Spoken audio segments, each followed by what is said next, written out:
വെച്ചാൽ പാഞ്ചാലിയെ പോലെ ഇത്രയും സുന്ദരിയായിട്ട് ഒരു കന്യക ഈ ഭൂമണ്ഡലത്തിൽ ഇല്ല എന്ന് വേണം പറയാൻ. അത്രയ്ക്ക് സുന്ദരിയാണ്. ദൈവം പറഞ്ഞാൽ സൗന്ദര്യ ആരാധകരാണ്. കാണുന്നത് സുന്ദരിയായിരിക്കണ്ടോ, അതിന് ചില ലക്ഷണങ്ങളൊക്കെ ഉണ്ട്. അതെന്താണ്? സൗന്ദര്യം, സുകുമാരത, കാന്തി, മധുരത, മനോഹാരിത, ശ്രീമത്ത, മഹിമ, ഇങ്ങനെ തുടങ്ങിയിട്ട് നാരി ഗുണഗണങ്ങൾ മുഴുവൻ കഴിഞ്ഞിട്ട് പാഞ്ചാലിയെ പോലെ ഇത്രയും സുന്ദരിയായിട്ട് ഈ ഭൂമണ്ഡലത്തിൽ വേറൊരു കന്യകയില്ല. അത്രയ്ക്ക് സുന്ദരിയാണ്. അങ്ങനെയുള്ള ആ പാഞ്ചാലിയെ പാഞ്ചാലൻ ക്രമേണ നോക്കി വളർത്തി വലുതാക്കി. ക്രമേണ നോക്കി വളർത്തി വലുതാക്കുക എന്നൊക്കെ പറഞ്ഞു കഴിഞ്ഞാൽ അങ്ങനെ ഒരു ഭാഷ ഉണ്ട്. അങ്ങനെയാണോ? അതല്ല. അച്ഛനമ്മമാര് വേണ്ട സമയത്ത് കുളിപ്പിക്കുക, വേണ്ട സമയത്ത് ഭക്ഷണം കൊടുക്കുക, വേണ്ട സമയത്ത് കിടത്തി ഉറക്കുക, വേണ്ട സമയത്ത് വിദ്യാഭ്യാസം. വിദ്യാഭ്യാസത്തിന്റെ കാര്യമൊക്കെ നോക്കുക എന്ന് പറയുമ്പോ എന്തായിന്ന് ചോദിക്കാനല്ല, എന്തായി വിദ്യാഭ്യാസത്തിന്റെ കാര്യം? എന്താണ്? പ്രഭാതായോ പൊപ്പടിയോ പ്രദോഷമായോ അടങ്ങി പോവുക. വിദ്യ കൊണ്ടൊരു അഭ്യാസം. ഇതാണോ വിദ്യാഭ്യാസം? അങ്ങനെയല്ല. നമുക്ക് നേരെ എവിടെ നിരീക്ഷിച്ചിട്ട് അച്ഛന്മാരൊരു ദിക്കിൽ കൊണ്ടുവന്നാക്കുക. അതൊന്നും നേരെ ഈ കണ്ണായി കണ്ടാൻ പറ്റിയത്. അങ്ങനെയല്ലേ ഓരോരുത്തരും പറഞ്ഞത്? അവനവന്റെ സമ്പാദ്യം മുഴുവൻ അതിനു വേണ്ടി ചെലവഴിക്കും. എന്നിട്ടോ എന്താ തല അങ്ങനെ ചായച്ചിരിക്കണത്? അതല്ല വിദ്യാഭ്യാസം കൊണ്ട് ഇപ്പൊ അങ്ങനെയില്ല. അത് വെച്ചാൽ എന്താ നിശ്ചയം? കാരണം വിദ്യാഭ്യാസത്തിന് പറഞ്ഞയക്കൽ കഴിഞ്ഞാൽ ചിലപ്പോ തിരിച്ചു വന്നാൽ ഭാഗ്യം അത്രേ ഉള്ളൂ. അങ്ങനെ വന്നാൽ ഒരു പക്ഷേ അച്ഛനമ്മമാർക്ക് സംശയമാവും. എന്താണ്? ആരാ വരുന്നത്?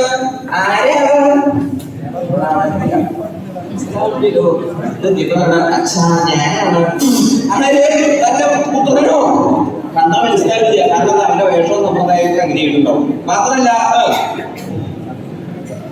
പറയാൻ പാടില്ല എന്നൊക്കെ പറയാ, കഴിക്കാൻ പാടില്ല എന്നൊക്കെ കഴിക്കുക. അങ്ങനെ ബുദ്ധിബോധം സ്ഥിരമായിട്ട് ഏതെങ്കിലും ഒരു നേരം തപ്പും. ഇങ്ങനെ വിദ്യാഭ്യാസം കൊണ്ട് അപകടമായി തീരണ പുത്രന്മാരെ കൊണ്ടും പുത്രിമാരെ കൊണ്ടും വിഷമിക്കണ എത്ര അച്ഛനമ്മമാരുണ്ട്. ഇത് അങ്ങനെയുള്ള വിദ്യാഭ്യാസമല്ല. പിന്നെയോ ഒരു ഗുരുവിന്റെ കീഴിൽ ഗുരുകുല സമ്പ്രദായത്തിൽ വേണ്ട പോലെ നിഷ്കർഷിച്ച് ആ വിദ്യാഭ്യാസമൊക്കെ ചെയ്യിപ്പിച്ചിട്ടാണ് പാഞ്ചാലിയെയും ദുഷ്ടദീനനെയും നോക്കി വളർത്തി വലുതാക്കിയത്. അങ്ങനെ പാഞ്ചാലിയുടെ ശൈശവം കഴിഞ്ഞ്, ബാല്യം കഴിഞ്ഞ്, കൗമാരം കഴിഞ്ഞ്, യൗവനത്തെ കഴിഞ്ഞാൽ പിന്നെ എന്താ അച്ഛനമ്മമാരുടെ ഭാരം? പിന്നെ വിവാഹം ചെയ്യിപ്പിക്കുക. അതാണല്ലോ. അപ്പോ പാഞ്ചാലിയെ വിവാഹം ചെയ്ത് കൊടുക്കാം എന്നുള്ളതായി. ആർക്കപ്പോ വിവാഹം ചെയ്ത് കൊടുക്കുക? ഈ വിദ്യാഭ്യാസം എവിടെ നിൽക്കുകയോ ഈ വിദ്വാന് കൊടുത്താലോ? എടോ, ഈ വിദ്വാന് കൊടുത്താലാണോ പാഞ്ചാലി ജനിച്ചേക്കുന്നത്? ത്യാഗം ഇത്രയൊക്കെ കഷ്ടപ്പെട്ടിട്ട് പിന്നെ ഇങ്ങനെ ഏതെങ്കിലും കൊണ്ടുവന്നാലും കൊടുക്കാൻ വേണ്ടിയിട്ടില്ല. മധ്യമകൊണ്ടവനായുള്ള അർജുനന് കൊടുക്കാൻ വേണ്ടിയിട്ടാണല്ലോ ആ പാഞ്ചാലി ജനിച്ചേക്കുന്നത്. അപ്പോ എന്നാൽ അർജുനന് കൊടുക്കാം എന്നുള്ളത് കണക്കാക്കിയിരിക്കുമ്പോഴാണ് ഒരു വൃത്താന്തം കേൾക്കാനായിട്ട് വന്നു. വൃത്താന്തം ഒരു വാർത്ത. എന്താണ്? വേറൊന്നുമില്ല, പാണ്ഡവരെല്ലാവരും അരക്കിനെതിരെ കെട്ടി മരിച്ചു. അതാണ്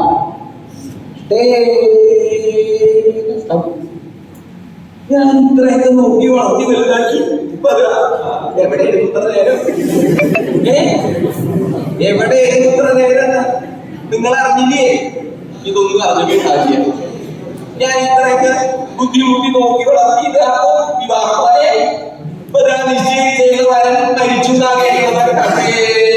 ആ ദുര്യോധനന്റെ ബുദ്ധിയിലല്ലാതെ എന്താ പറയാ, സമ്പത്ത് എത്ര കിട്ടിയാലും മതിയാവില്ല. അങ്ങനെയാണല്ലോ ആ കൗരവര് ആ സഹോദരന്മാർക്ക് അർഹതപ്പെട്ടിട്ടുള്ള രാജ്യം കൊടുക്കാതിരിക്കാൻ വേണ്ടിയിട്ട് അവരെ ഓരോ ചതിപ്രയോഗത്തിലൂടെ ചെയ്യാതെ കണ്ടാക്കാൻ വേണ്ടി നോക്കിക്കൊണ്ടിരിക്കുക. അപ്പോഴാണ് ആ അരക്കിലിട്ട് പാണ്ഡവരെ എല്ലാവരെയും ഭസ്മാക്കി. ഈ വാർത്തയാണ് പാഞ്ചാലൻ കേൾക്കാനാണ് വന്നത്. ഇനിയിപ്പോ എന്താ ചെയ്യാ? ഇങ്ങനെയുണ്ടോ ബുദ്ധികളായിട്ടുള്ള അവനവൻ അത്യാവശ്യം ജീവിക്കാനുള്ളതൊക്കെ ഉണ്ടാക്കി. എന്നാൽ അതൊന്നും പോരാ. അന്യന്റെ സമ്പത്ത് അതിന് വേണ്ടിയിട്ടാണല്ലോ.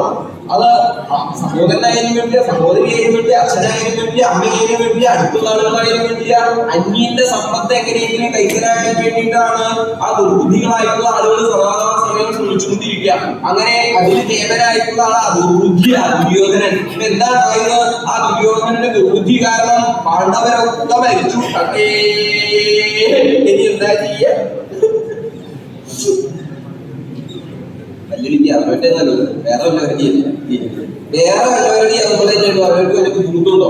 അത് അവിടെയല്ലേ, നമ്മളവിടെ അല്ലല്ലോ. പാഞ്ചാലിക്കും പോയി അല്ലാതെ നമുക്ക് വല്ല ബുദ്ധിമുട്ടുണ്ടോ? യാതൊരു ബുദ്ധിമുട്ടില്ല. പക്ഷെ അങ്ങനെയല്ല, എല്ലാവരും ഒരുപോലെ വിഷമായി കഷ്ടം. ഇനിയിപ്പോ എല്ലാവരും ചെയ്യാം. പാഞ്ചാലിക്ക് വിവാഹപ്രായമായി. അപ്പോ വിവാഹം ചെയ്തു കൊടുക്കണം. അർജുനന്റെ അഭാവത്തില് വീരനായിരുന്ന ഒരാൾക്ക് തന്റെ പുത്രിയെ കൊടുക്കുക എന്നുള്ളത് നിശ്ചയിച്ചു. എന്താ അർജുനന്റെ കേമത്വം?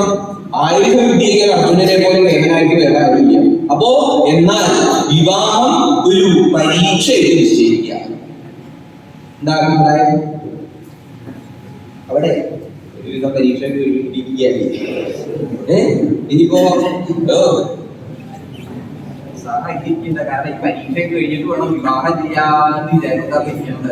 അങ്ങനെയല്ല. അപ്പൊ വിവാഹത്തിനുള്ള പരീക്ഷ, വിവാഹത്തിനുള്ള പരീക്ഷ സാധാരണ പോലുള്ള പരീക്ഷയല്ല കേട്ടോ. സാധാരണ പോലുള്ള പരീക്ഷയാണെങ്കിൽ പോയില്ലെങ്കിലും ഫലം തരാതെ ഇത് അങ്ങനത്തെ പരീക്ഷയല്ല. പിന്നെയോ ഇത് വീരപരീക്ഷ. എന്താ വീരപരീക്ഷ? വലുതായിട്ടുള്ള വില്ല്, ആ വില്ലെടുത്ത് കടകത്തി തലവളച്ച് ഞാട് കൂട്ടിക്കെട്ടി ആകാശമാർഗത്തിൽ തിരിഞ്ഞുകൊണ്ടിരിക്കുന്ന പക്ഷിസ്വരൂപമായിട്ടുള്ള രാക്ക് 5 ശരങ്ങളെ കൊണ്ട് നിഴല് നോക്കി ആരാണോ എഴുതു വീഴ്ത്തുന്നത് അങ്ങനെയുള്ള ഒരു വീരന് തന്റെ പുത്രി എന്നുള്ള വൃത്താന്തം ചതുസാഗരങ്ങളിലുള്ള പൃഥ്വിയിലെ സമസ്തന്മാരെയും അറിയിച്ചു. എന്ന് വെച്ചാൽ നാരികരെയും ജലത്താൽ ചുറ്റപ്പെട്ടിട്ടുള്ള സകല ആളുകളെയും ഈ വൃത്താന്തം ദൂതന്മാരെ മുഖാന്തരം അറിയിച്ചപ്പോ എല്ലാവരും സന്തോഷത്തോടു കൂടിയിട്ട് ആ പാഞ്ചാല രാജധാനിയിലേക്ക് പുറപ്പെട്ടു. അങ്ങനെ എല്ലാവരും രാജധാനിയിൽ എത്തി. അതികേമായിട്ട് ഉത്സവമായിട്ടാണ് പാഞ്ചാലൻ തന്റെ പുത്രിയുടെ വിവാഹം നടന്നത്. അതിന്റെ കഥയാണ് ഇവിടെ പറയാൻ നോക്കണമെന്ന്. അതെന്താണ്? കാരണം മഹാഘോഷമായിട്ട് ഇവിടെ വരുന്ന ആളുകളൊന്നും മുഷിയരുത് എന്നുള്ളത് കണക്കാക്കിയിട്ടാണ് അദ്ദേഹം ആ ഉത്സവമായിട്ട് നടത്തുന്നത്. എന്ന് വെച്ചാൽ അതിന്റെ കേവലം ഒരു ഭാഗത്ത്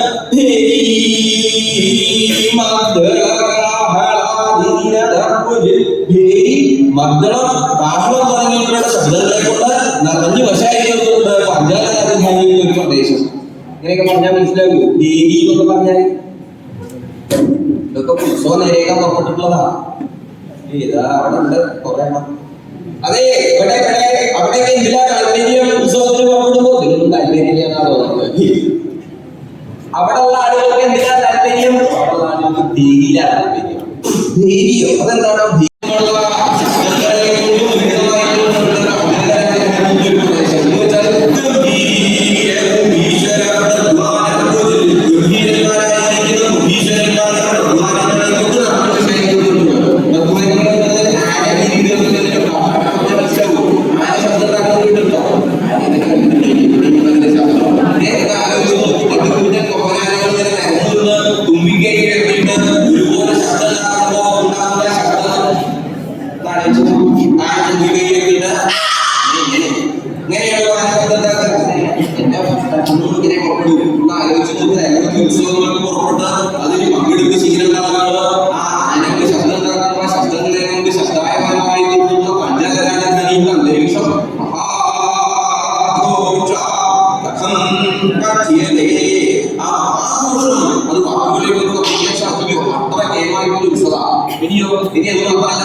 അതല്ല, ഇത് പാറാവുകാരുടെ ശീല.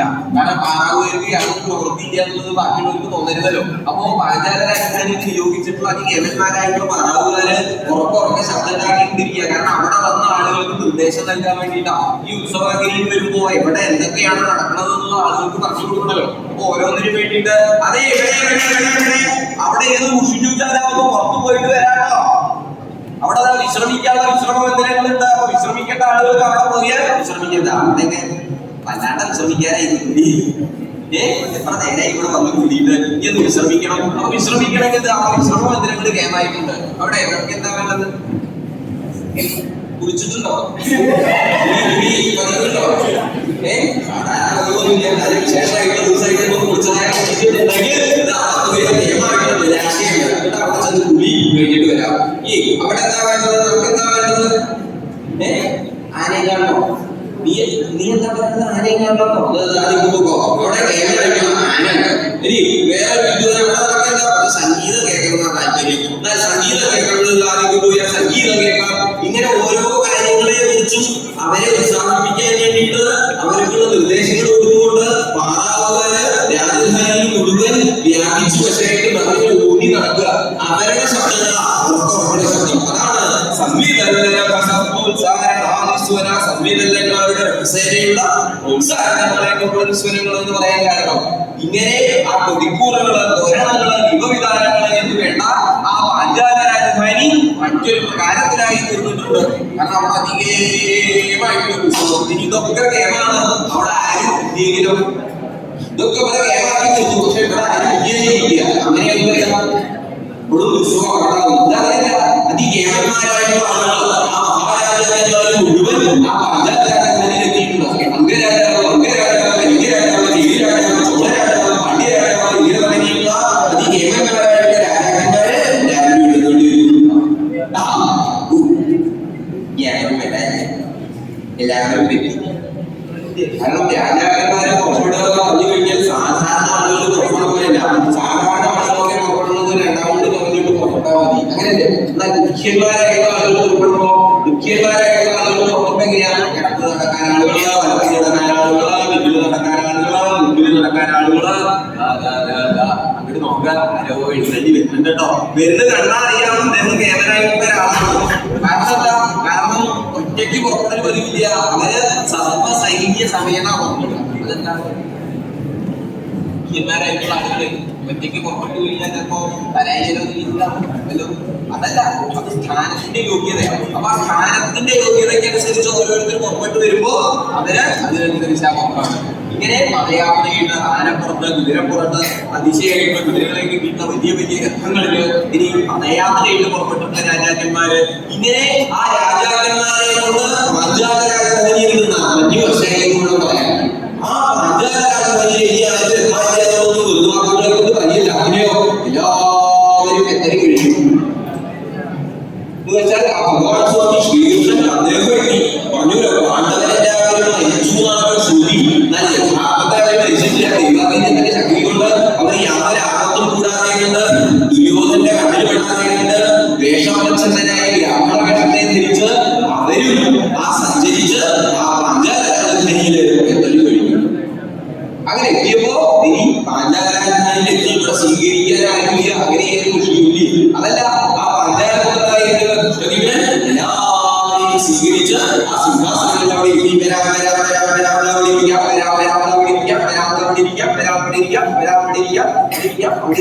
ഇങ്ങനെ ആ യോഗ്യതയ്ക്കനുസരിച്ചുള്ള സിംഹാസനങ്ങളില് രാജാക്കന്മാരെ മുഴുവൻ അവിടെ കൊണ്ടുവന്നിരുത്തി.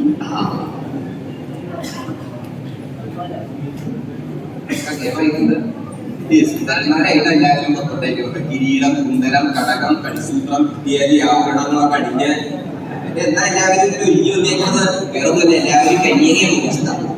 കന്യകയെ മോഹിച്ചിട്ടാണ് പുറപ്പെട്ടേക്കുന്നത്. അതെ, കന്യകയെ മോഹിച്ച് പുറപ്പെടുമ്പോൾ കിരീടമൊക്കെ ധരിച്ചിട്ട് വേണം പുറപ്പെടാനുള്ളത് രാജാക്കന്മാരെ മനസ്സിൽ തീരില്ല.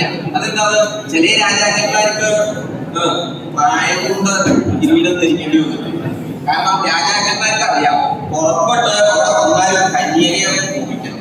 കന്യക തന്നെ മോഹിച്ചാലേ കന്യകയെ തരാക്കാൻ സാധിക്കും. അപ്പൊ എന്ത് വേണം? ഒരു കന്യകയെ ഇങ്ങനെ മോഹിക്കാൻ പറ്റില്ല. എന്റെ ഭർത്താവ് കണ്ടി തലയാണേ അതില്ല. അപ്പൊ സാമാന്യം പോലെ കണ്ടി വരുന്ന രാജാക്കന്മാരെ ചെയ്തിട്ടുള്ള ആ വിശേഷപ്പെട്ടിട്ടുള്ള രത്നങ്ങളെ വെച്ചിട്ടുള്ള കിരീടം അത് തലയിൽ ഇറങ്ങി വെച്ച് അങ്ങനെ കേമായിട്ടിരിക്കുക. എന്താ വേണ്ടത്? കന്യകയെ വേണ്ടേ? കന്യകയെ തരാൻ എന്താ ചെയ്യുക? പരീക്ഷയിൽ കൊണ്ടിരുന്നോ? കൃഷ്ണദേവൻ എല്ലാവരും കേൾക്കാൻ വേണ്ടിട്ട് പറഞ്ഞു. അല്ലേ അല്ലേ മഹാരാജാക്കന്മാരെ അവിടെ ഇന്ന് ബഹളം വയ്ക്കണ്ട. നിങ്ങളൊക്കെ കന്യകയിൽ താല്പര്യമുള്ള ആളുകളാണ് വിചാരിക്കുന്നത്.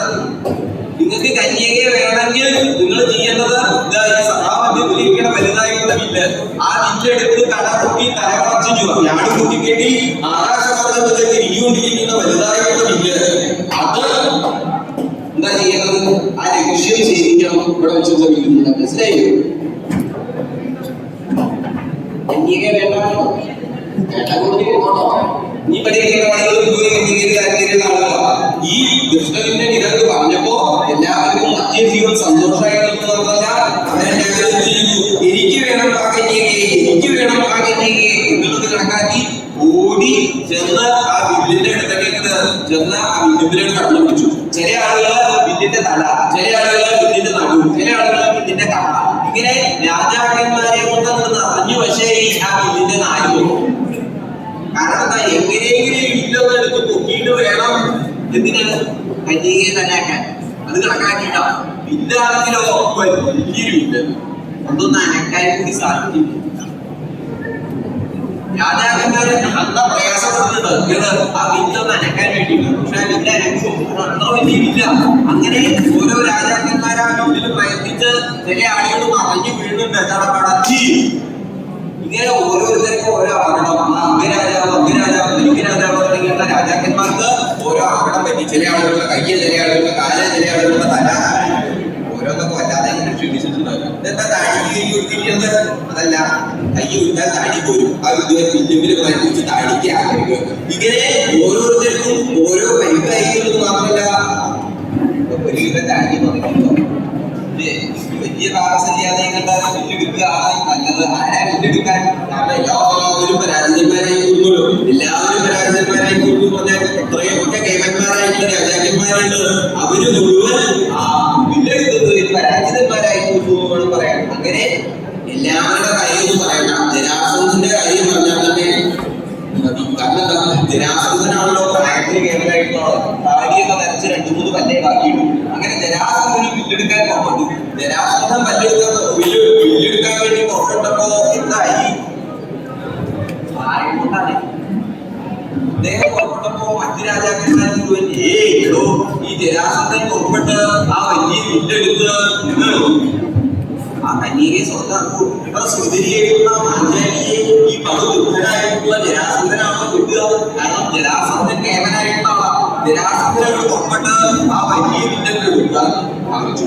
വലിയ വില്ലെടുക്കാനാണ് ഭാവിച്ചു. എന്നല്ല, വലിയ വില്ലങ്ങൾ എടുത്ത് ആ കടയൊക്കെ കുത്തി. കുത്തിയപ്പോ രാജാക്കന്മാർക്ക് ഒന്നുകൂടി കൗതുകമായി. നീയൊക്കെ പുറപ്പെട്ടത് വെറുതെ ഇല്ലോ. ജരാസന്ധൻ വീണ്ടെടുത്തു.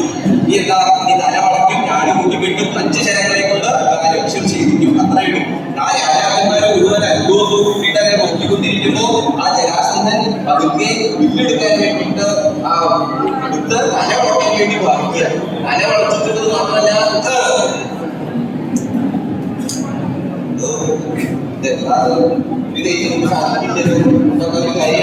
രണ്ട് കൈകളെ കൊണ്ട് മനസ്സിലായി. ഇത് നിസാരമായ ഇതല്ല.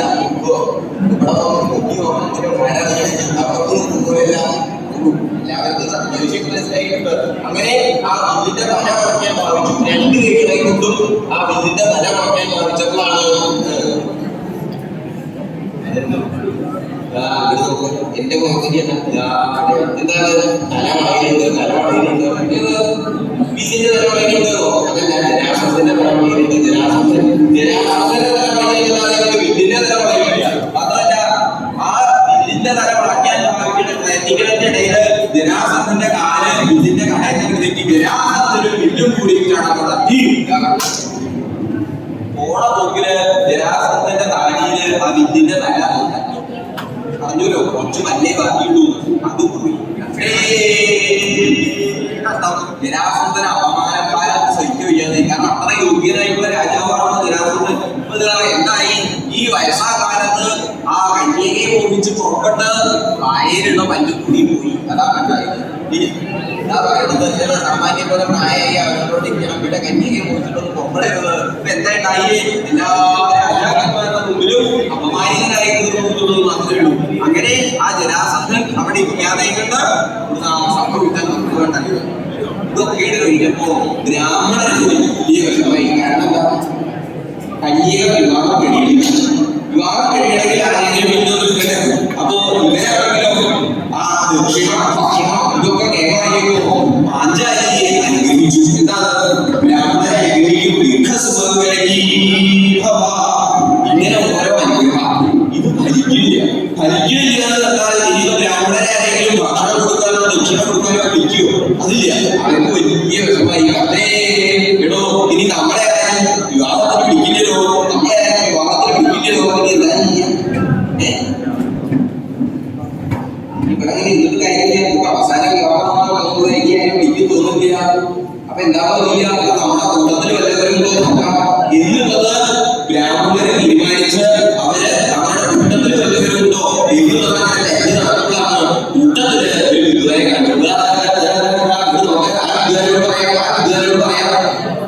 വിദ്വാനെ കണ്ടുകൊണ്ടോ നമ്മുടെ കൂട്ടത്തിൽ പുറപ്പെട്ടതാണ്. ഇങ്ങോട്ട് നോക്കും, എന്റെ മുഖത്തിൽ അവിടെ ഇരിക്കുന്നു. ആ വിദ്വാനെ ഒരു പക്ഷേ വീട്ടിലെടുക്കാൻ സാധിക്കും. ആ വിദ്വാന്റെ പേര് നിശ്ചയുണ്ടോ?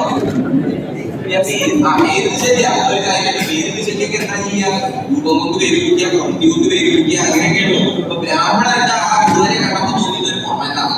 വിളിക്കാം. അല്ലേ കൊണ്ട ബ്രാഹ്മണൻ അങ്ങനെയെങ്കിലും പുറപ്പെട്ടാൽ കന്യകയെ രക്ഷിക്കണം. അല്ലേ കൊണ്ട ബ്രാഹ്മണൻ അങ്ങനെയെങ്കിലും പുറപ്പെട്ടാൽ വീണ്ടെടുത്ത കന്യകയെ രക്ഷിക്കണം.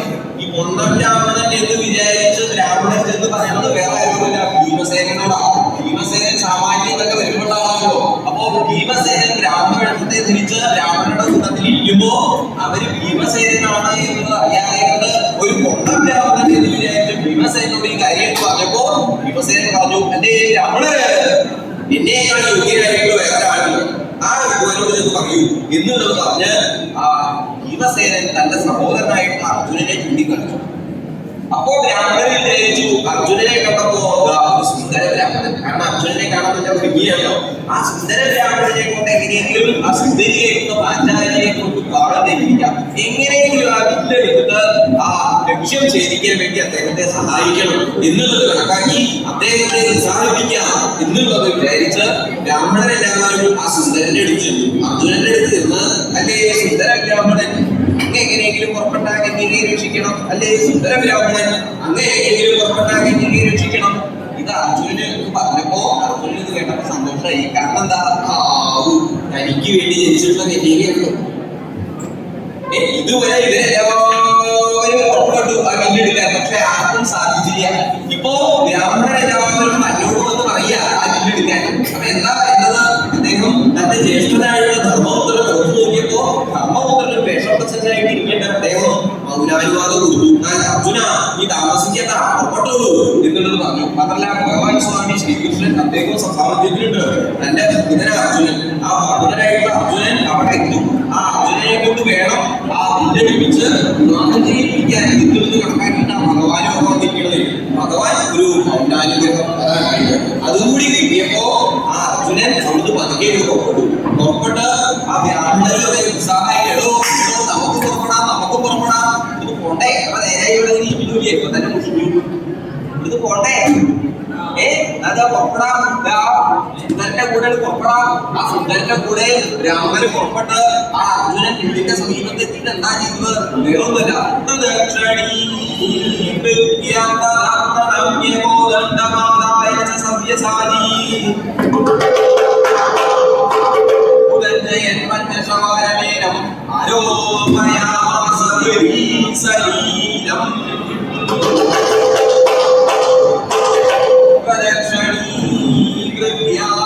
അർജുനൻ വലുതായുള്ള വിദ്യനെ ദക്ഷിണ വിദ്യയുണ്ടായി. ദക്ഷിണ വെക്കാനുള്ള പുറത്തടാ. കാരണം ആ സുന്ദരന്റെ കൂടെ കൂടി ബ്രാഹ്മണര് അവരും ആ വിദ്യനയുടെ ദക്ഷിണ വെച്ചു. 3 പ്രദക്ഷിണ പൂർത്തിയാക്കി. പിന്നെ എന്താണായത്, പിന്നെ ആ അർജുനൻ വലിയ കുഞ്ഞിനെ നമസ്കരിക്കുകയുണ്ടായി. ഇതായത് കണ്ടപ്പോ ബ്രാഹ്മണർക്ക് ഒന്നുകൂടി ഉത്സാഹമായി. കാരണം ഇതുവരെ ആരും ചെയ്യാത്ത പ്രവൃത്തിയാണ് ആ സുന്ദര ബ്രാഹ്മണൻ ചെയ്യുന്നത്. ഈ സുന്ദരന്റെ അന്യ സംശയമൊന്നുമില്ല, അത് നമസ്കരിക്കാൻ, നമുക്ക് നമസ്കരിക്കാൻ നമസ്കാരം എന്താണെന്ന് വെച്ചിട്ടോ നമസ്കാരം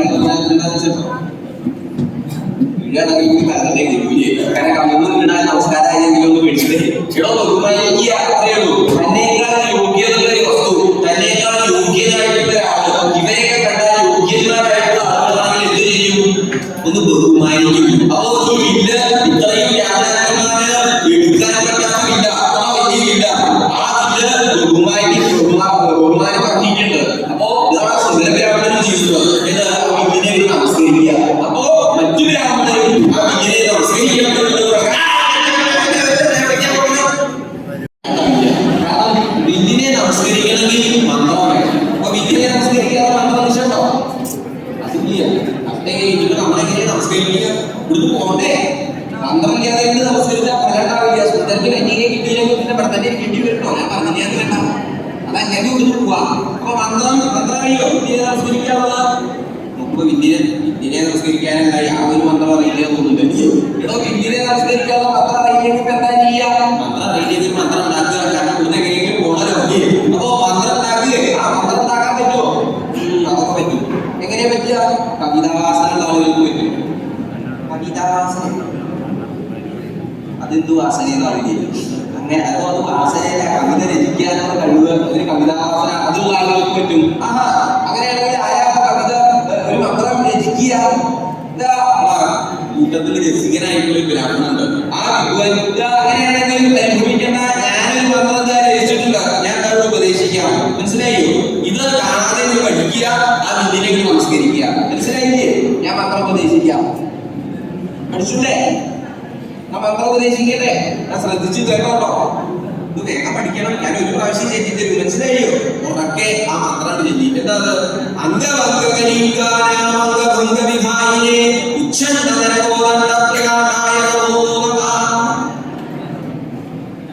ചെല്ലിക്കോ. എന്താ ചെയ്യുന്നത്? മന്ത്രം ചെല്ലിക്കോളാൻ ഇവിടെ ഒന്നും തോന്നുന്നില്ല. നിങ്ങൾ ചെല്ലിയ മന്ത്രം ചെല്ലിക്കോ.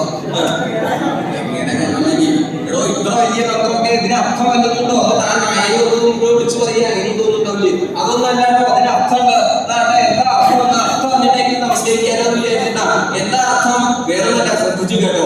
അംഗഭംഗവിധായിനെ അംഗൻ വങ്കൻ കലിങ്കൻ തുടങ്ങിയിട്ടുള്ള രാജാക്കന്മാർക്ക് അംഗഭംഗം വരുത്തിയിട്ടുള്ള വലുതായിട്ടുള്ള വില്ലിനായിക്കൊണ്ട് നമസ്കാരം. അത്രയേ ഉള്ളൂ. അത് പഠിക്കാൻ പറ്റില്ല. അത്രയേ ഉള്ളൂ. ഇത്ര വലിയ മന്ത്രം അത്ര നേരം കൊണ്ട് പഠിക്കാൻ പറ്റുന്ന ഞാൻ ഈ പ്രവൃത്തിക്ക് വരും. വേറെ എന്തിനൊക്കെ പോകും? എടോ ചെറിയ മന്ത്രമൊന്നുമില്ലേ? ചെറിയ മന്ത്രം ഉണ്ടോ? അവിടെ ഇതിൽ ക്ലേശിച്ച് അല്ലാതെ കണ്ടുപിടിച്ച് ഇരിക്കണ ഒരു വിദ്വാൻ അർത്ഥം കൂടി കേട്ടപ്പോ അങ്ങനെയാണെങ്കിൽ ഞാൻ ചെറിയൊരു മന്ത്രം രചിച്ചിട്ടുണ്ട്, അത് ഞാൻ ഉപദേശിക്കാം. ഇതങ്ങ് പഠിച്ചാൽ ചെറിയ മന്ത്രമാണോ? ഇതെങ്കിലും പഠിക്കണം. അത് പഠിച്ചാൽ ഇവിടുത്തേക്കാർക്ക് പോവാ. ആ സുന്ദരനെ ഉറപ്പാ ഞാനാ നോക്കുകയല്ലേ? എല്ലാവരും മന്ത്രം ശ്രദ്ധിച്ചോട്ടോ. ബാക്കി കുറച്ചൊക്കെ ഉള്ളൂ, ആരും കേട്ടില്ല. നമ്മുടെ ഉത്തരവാദിത്തമാണ് ഇതിന് വിവാഹം ചെയ്യിപ്പിക്കേണ്ടത്. ഞാൻ മന്ത്രം ഉപദേശിക്കുകയാണ്, ശ്രദ്ധിച്ചു കേൾക്കണം. മനസ്സിലായോ? ഒരു ഭാഗത്തായിട്ടുണ്ട്. മന്ത്രം കേട്ടോ. എന്താ ചെറുതാ? ജരാസന്ധന്റെ പല്ല് കളഞ്ഞില്ലായ പഠിച്ചൂടെ? സാധിക്കോ? നമസ്കരിക്കാൻ നമസ്കരിക്കാൻ ജരാസന്ധന്റെ പല്ല് കളഞ്ഞില്ലായ പഠിച്ചോ? എന്തായാലും അമർന്നിരിക്കുന്നത് ഒന്ന് പോണ്ടേ? അതെന്നെ തുടങ്ങിയിട്ടേണ്ടി വരുന്നോ? ഞാൻ പറഞ്ഞില്ലേ വേണ്ട. എല്ലാവർക്കും കൂടി ഇവിടുന്ന് സന്തോഷമായിട്ട് പോകണമെന്നുണ്ടെങ്കിൽ ഈ മന്ത്രം പഠിക്കണം. ചെല്ലിക്കോ. മന്ത്രം തെറ്റിക്കരുത്. തെറ്റിച്ച് ചെല്ലിക്കഴിഞ്ഞാൽ ഫലം ഉണ്ടാവില്ല.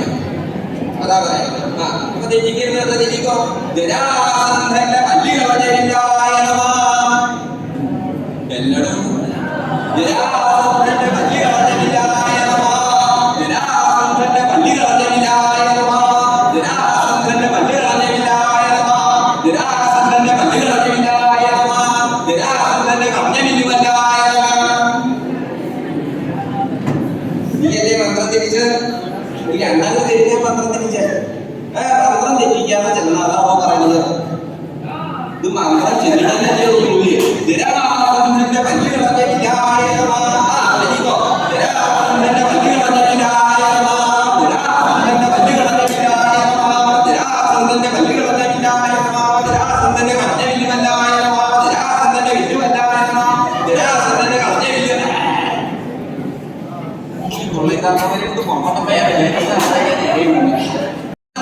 ഒന്നും തെറ്റിക്കാതെ കണ്ടും അങ്ങോട്ട് പൂർത്തിയാക്കി ആ ബ്രാഹ്മണരെ എണീറ്റപ്പോ കാണുന്ന കാഴ്ച എന്താണെങ്കിൽ ആ സവ്യസാചി വലുതായിട്ടുള്ള കിട്ടം എടുക്കുക. സവ്യസാചി എന്ന് പറഞ്ഞാൽ മനസ്സിലായില്ലേ? രണ്ട് കൈകളെ കൊണ്ടും ഒരുപോലെ പ്രയോഗിക്കാൻ കഴിവുള്ള ആളുകളെയാണ് സവ്യസാചി എന്ന് പറയുക. ചില ആളുകൾക്ക് വലത്തേ കൈയിലാവും സ്വാധീനം, ചില ആളുകൾക്ക് ഇടത്തേ കൈയിലാവും സ്വാധീനം. ഇങ്ങനെ ഇടത്തേ കൈയിലും വലത്തേ കൈയിലും സ്വാധീനമുള്ള ആളുകളെ കുറിച്ച് കേട്ടിട്ടുണ്ടോ? അങ്ങനെയുള്ള ആളുകളെ സവ്യസാചി ലക്ഷ്യം ഛേദിച്ചു എന്ന് പറഞ്ഞപ്പോ ആ സഖിമാരെ ബന്ധപ്പെട്ടുള്ള മാല, ആ മാല എടുത്തിട്ട് പതുക്കെ അർജുനന്റെ മുന്നിലേക്ക് നടന്നേ വരിക. അത് ദൂരത്തുനിന്ന് സഭയിലുള്ള എല്ലാവരും കണ്ടപ്പോ, രാജാക്കന്മാരെല്ലാവരും കണ്ടപ്പോ അത് എങ്ങനെയുള്ള മാലയാണ്? രണ്ട് മാല വെച്ചിട്ടാണ് പാഞ്ചാലി വരുന്നത് എന്ന് തോന്നി. അതെന്താ? കാരണം ഇപ്പൊ വീരനായിട്ടുള്ള അർജുനനെ അടിക്കാൻ ഒരു മാല പോരാ, രണ്ട് മാല വെച്ചിട്ട് സ്വീകരിക്കണം എന്ന് കണക്കാക്കി ആ പാഞ്ചാലി രണ്ട് മാല വെച്ചിട്ടാണ് രണ്ട് മാലാണോ? ഒരു മാലയുള്ളൂ. ഇതെല്ലാം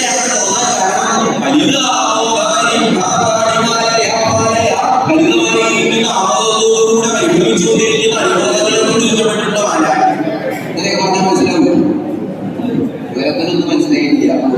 ഇനിയിപ്പോ കൂടി പറഞ്ഞാൽ എങ്ങനെ മനസ്സിലാക്കുക എന്നുള്ളതാണ്. വേറൊന്നുമല്ല, എന്താണ് ആ സൗന്ദര്യത്തിലുള്ള പുഷ്പങ്ങളെ കൊണ്ട് അലങ്കരിച്ചിട്ടുള്ള മാലയാണ്, മനോഹരമായിട്ടുള്ള പുഷ്പങ്ങളെ കൊണ്ട് അലങ്കരിച്ചിട്ടുള്ള മാല. അപ്പോ ആ പുഷ്പങ്ങളിൽ നിന്ന് തേൻ തരാൻ വേണ്ടിയിട്ട് വണ്ടികൾ തന്നെ ചുറ്റുകാരെ പറന്നു നടക്കുന്നു.